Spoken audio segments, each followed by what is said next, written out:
আমরা আসছি একটু জান্নাত ফিলিং স্টেশন। এটা হলো সাকোয়া ইউনিয়নের সাকোয়া থেকে একটু সামনেই ফিলিং স্টেশনটা, সেখানে আমরা আসি। তো এখানে আমরা আসে দেখলাম যে সকাল 9টা থেকে শুরু করে গাড়ির সিরিয়াল লাগছে।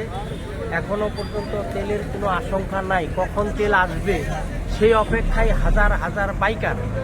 তো এখন কখন তেল আসবে এই নিশ্চয়তা কেউ দিতে পারছে না।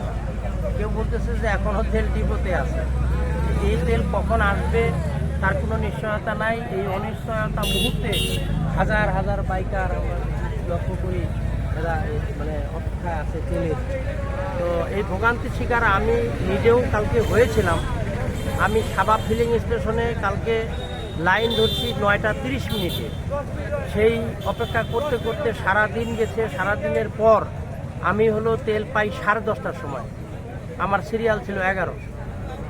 10:30টার সময় তেল পাওয়ার পর আমি যখন ওখানে তেল পাওয়ার পর চলে আসি, তারপরে শুরু হলো ঝড় বৃষ্টি এবং অসংখ্য পাথর, বড় বড় পাথর।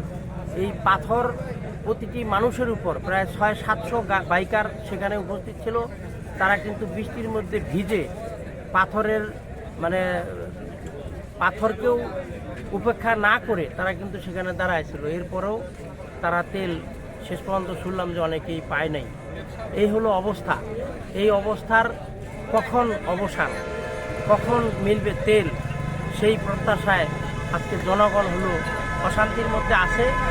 আর আমরা সবাই এই দুঃখ দুর্দশার মধ্যে আছি।